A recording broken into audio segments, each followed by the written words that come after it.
मशरिक़ वस्ता में सूरत हाल इंतहाई कशीदा हो गई है क्योंकि ईरान ने इसराइल और अमरीका के इत्तेहादी ममालिक पर बड़े पैमाने पर हमलों का सिलसिला शुरू कर दिया है।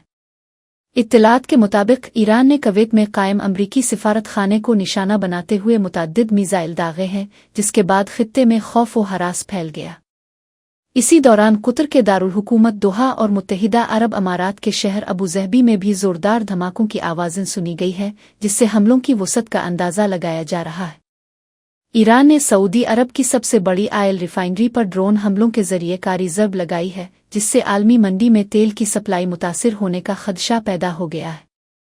बहरीन में कायम अमरीकी फ़ौजी अड्डे को भी ईरानी मिसाइलों ने निशाना बनाया है, जिसके नतीजे में वहां बड़े पैमाने पर नुकसान की इत्तलात है।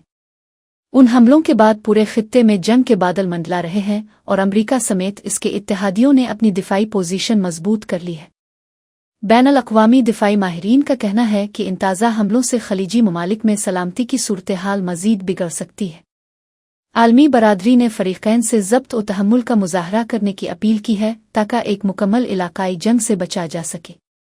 फ़िलहाल हाल तमाम मुतासिरा इलाकों में हाई अलर्ट जारी कर दिया गया है और नुकसानात का अंदाज़ा लगाया जा रहा है।